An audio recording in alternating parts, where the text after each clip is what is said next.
हर खबर पर होगी आपकी पकड़। डाउनलोड कीजिए एबीपी लाइव ऐप। स्वागत है आपका खबर दिन भर में। आपके साथ मैं हूं आदर्श झा। पाकिस्तान के कबूलनामे पर पहली बार रक्षा मंत्री राजनाथ सिंह ने एबीपी न्यूज से एक्सक्लूसिव बातचीत की है। मेरे वरिष्ठ सहयोगी राजकिशोर से बात करते हुए राजनाथ सिंह ने पाकिस्तान और पुलवामा से लेकर चीन पर भी बात की है। आपको दिखाते हैं ये एक्सक्लूसिव बातचीत। तो दिल्ली से हमारा पटना का सफर शुरू हो चुका है और जैसा कि मैंने आपसे कहा था कि आज हमारे साथ वो शख्स हैं जिनसे आप वो हर कुछ जानना चाहते हैं जो न सिर्फ बिहार के चुनाव में चल रहा है बल्कि पूरे देश की नजरें लगी हुई हैं, क्योंकि देश इस समय एक बहुत बड़े संवेदनशील समय से गुजर रहा है।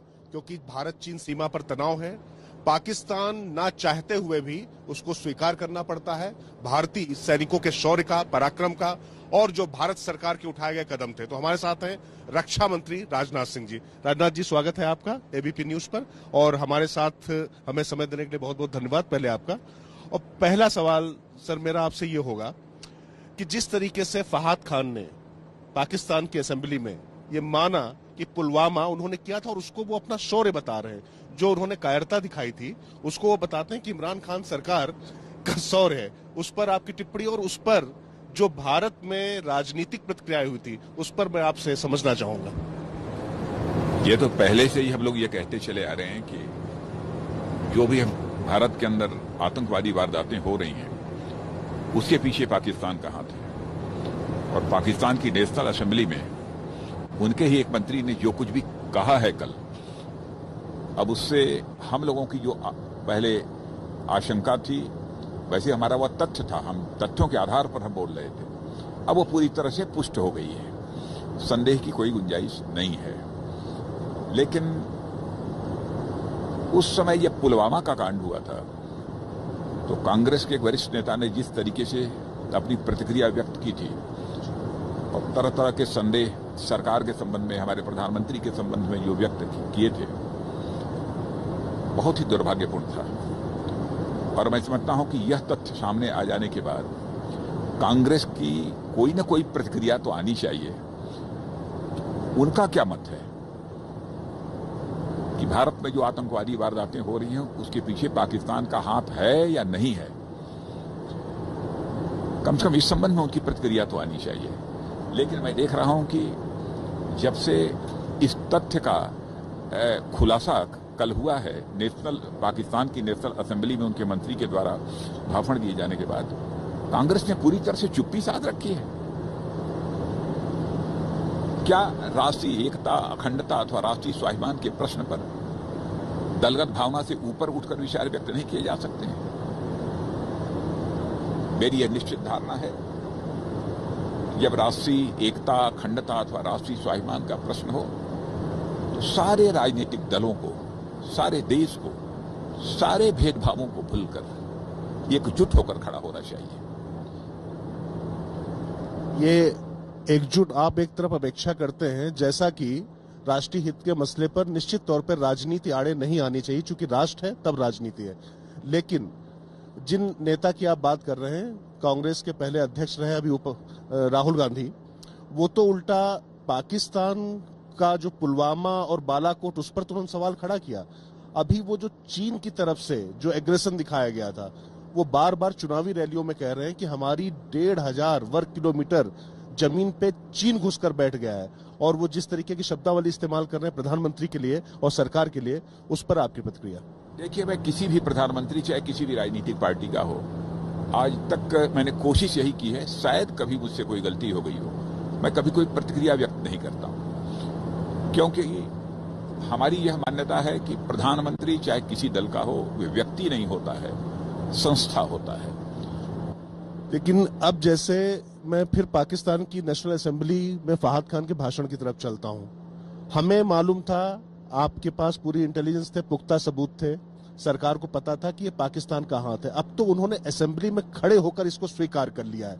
इसके बाद वैसे तो भारत ने 2 बार सर्जिकल स्ट्राइक करके उनको मुंहतोड़ जवाब दिया है, लेकिन इसके बाद तो अब कुछ बचता ही नहीं है। सारी सीमाएं उन्होंने क्रॉस कर ली और खुद मान लिया ऑफिशियल रूप से। तो अब अपना रुख क्या होगा? एक रक्षा मंत्री होने के नाते आप क्या सोचते हैं कि अब आक्रामकता और ज्यादा बढ़ेगी भारत की? मैं समझता हूं कि इस संबंध में मुझे प्रतिक्रिया व्यक्त करने की कोई आवश्यकता नहीं है। उस समय की जो घटना हुई थी और उस समय जिस तरीके से हमको रिएक्ट करना चाहिए था अथवा रिस्पॉन्ड करना चाहिए था, उस तरीके से हमारे प्रधानमंत्री मोदी जी के नेतृत्व में हम लोगों ने रिस्पॉन्ड किया है।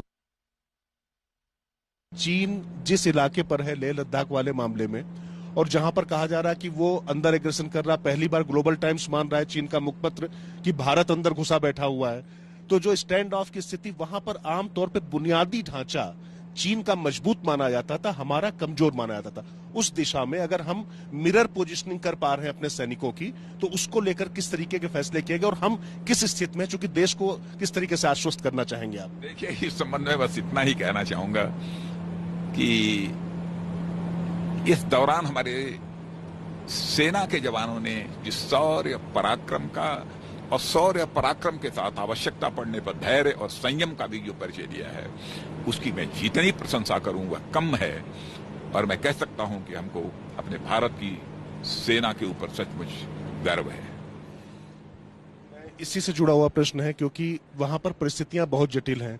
रक्षा मंत्री के तौर पे इतनी ऊंचाई पर, जैसे आप लोग के पहले गृह मंत्री होने के नाते भी हमारा अनुभव रहा, मैं भी आपके साथ गया एक दो जगह, जहां पर आप फॉरवर्ड पोस्ट पे जिस तरीके से जाते थे, अब सेना आप देख रहे हैं, वहां पर भी आप लगातार बहुत ऊंचाई पर भी रुक रहे हैं और बहुत कठिन जटिल परिस्थितियों में सैनिकों के दुख दर्द को आपने साझा किया है और उनका हौसला भी बढ़ाया है।